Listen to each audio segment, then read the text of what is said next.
Welcome to my channel.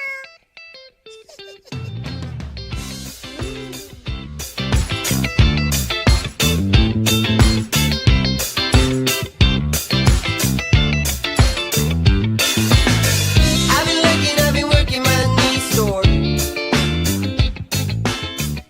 been searching for the curtain you can't draw. Hey guys, it's Tammy. Welcome to my channel. So I thought I would do a really quick video update. It's going to be a pretty short vlog today. Later on, at the end of the video, I'll share with you a couple of clips of some things that I've done today. Number one, I stained my crates for my bathroom in my new apartment. So I'm really happy about that, and they're sitting in the kitchen right now drying. Other thing that I did today was I did a face mask. And so my skin might be a little bit red looking. I thought, well, I'll give it a try and see. It can't do any more damage than the cancer tumors that are on my face anyway. So, hey, why not? If it can add a little bit of glowing beauty to me, I'm willing to give it a try. I don't know if it necessarily did. I'm looking in the camera.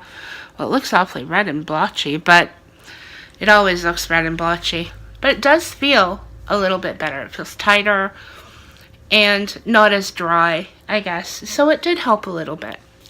So last week, which would be a week ago today, I went and saw my pain doctor. And I had been experiencing like incredible pain. And most of it has been, I think, from the tumor that's on the right side of my body. In my lower abdomen, I have a tumor that is both inside and out. So it goes from the outside inside. And so I had, a couple of weeks ago, I had biopsies done to see if it is just mycosis fungoides, which is the cancer of the blood, if it's just that cancer or if it is a second separate cancer from that. And I have my doctor's appointment with my oncologist this coming Tuesday, so I'll find out more hopefully then about what is going on. But the pain had started to become incredible. I can't even describe it to you. It has been so intense that it has literally been waking me up from sleep. So I will wake up in the middle of the night in absolute agony. And so I had been taking Tylenol 3s and Tylenol 4s to try to control the pain, and they just were not working at all anymore. So I went and seen my pain doctor. I've been seeing him for a couple of years, and I actually have a prescription for medical marijuana. Here in Canada, marijuana is not approved. It is illegal to buy marijuana unless you have a medical prescription. And so you have to have this prescription, and you buy it from an authorized supplier, and they will ship you your medical marijuana, and you're allowed to have so many grams per month, which I'm allowed to have 60 grams per month. And I'm supposed to be smoking 2 grams of medical marijuana each day. It is so expensive, I can't afford it. It's not covered by my drug benefits because it is not an actual approved drug by Health Canada. So the whole expense has to come out of my pocket. For me to smoke 2 grams a day for 1 month is going to cost me almost $800, and I cannot afford it. So I've been relying on the T3s and T4s for pain control. And it has just gotten to the point that I cannot take it anymore. And so I went to see Dr. Knight, and he put me on OxyContin. Now, I was like totally against OxyContin. The fentanyl patches, they couldn't put me on because of the cancer. Even though it's not a skin cancer, it does deposit itself in the skin. So my skin is extremely sensitive, and it would just not be a good thing to put the fentanyl patches on. The idea behind the patches is slow release. So say you have a patch on your skin, and the skin absorbs the medication. They're not really sure how it would react in my case. Would I absorb too much, too little? Would I OD? We don't know. So I can't do the fentanyl patches. So I had a choice between the morphine and the OxyContin, and I went with the OxyContin. So the very first day of doing the OxyContin, the first time, I was a little bit nervous. Actually, I was very scared. I wasn't sure if I was going to feel stoned, and I cannot stand that feeling. The medical marijuana that I do is the CBD and not the THC because I have anxiety, and that sort of stuff, like feeling stoned, just flares my anxiety. I will spend the whole time that I'm on the medication, or if I were to smoke like a regular joint with THC, I would spend that whole time in a panic. So not a pleasant thing for me at all. So I was really nervous. Am I going to feel stoned? And so I took the OxyContin, and you need to make sure that you're taking it with a lot of water. And I'm not a water drinker. Now I'm drinking water because I need to take it with the pill. And you need to take at least a glass full of water. And so I take my pill and I take my glass of water, and I'm panicking. I'm going to get stoned. And I didn't feel stoned, but I did have probably about 75% pain relief. So I'm so happy. It's only lasting me, like the type that I'm on is long lasting. So I'm supposed to take 3 pills a day every 8 hours. And the medication from one pill actually lasts 12 hours. But it's not lasting that long for me. And I just talked to my pharmacist today, who works with me with all my different meds and my blood sugars for diabetes and all that sort of stuff. And I was just talking to him, and he said for some people it doesn't last that long.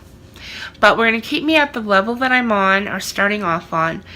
And when I see my pain doctor again in April, we'll decide, or he'll decide, I guess, really, am I going to increase or stay at that same level.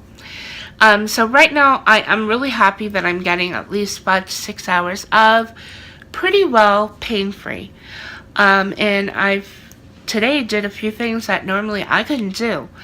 So I think that when you're facing an illness like cancer, fibromyalgia, lupus, any of those kind of things, sometimes the things that we're so against, and I felt like, okay, when I said to them, yes, I'm willing to try the OxyContin, I felt so hypocritical, like I felt like I had let myself down. And I think I had to come to that realization that, no, I'm not letting myself down. I'm allowing myself to live as much of a life as I can. Because I have not been enjoying life whatsoever for the past few months because the pain has been so incredible. At least I'm having some pain relief and able to have some quality of life. And I'm really, really excited about that. So, I'm going to end today's vlog. I know it's nothing spectacular, but the kids are getting ready to come home from school, and I'm actually getting really drowsy. And I want to go change the garbage and let the dogs out for their pipskin and poopskin. And I'll try vlogging tomorrow, guys. So until next time, guys, happy living. So I got my face mask on. It's supposed to have diamond flecks or diamond. Let's see what it says. Oh, don't worry, I'm not naked. I got bath towel wrapped around me. So anyway, it's dazzling diamond dust flecks. Glisten as you wear this clarifying clay mask. It's just called Diamond Mineral Rinse Mask. And it's by Freeman. I know it's an inexpensive one, but yeah, so I'm just going to try this out and see how it does. It's stinging a little bit, but I have tumors, of course, on my face from the cancer. But I'm hoping that the rest of my face will look glorious and beautiful, glowing. So we'll see. I I'm just going to let this sit for a little while and take it off, and let's see if it's done its magic. So this is what I've been working on today. I went and I stained the crates. So these were just pine wooden crates that I got from Home Depot. I paid $12 for a crate, and so I think for like $11.97 a crate. And so I stained it with this stain, which is a mini wax wood finish, and the number is Espresso 273. So that's the stain that I used. Oh, I just got stain on my hand. And this is the result. And I'm just going to move this cloth.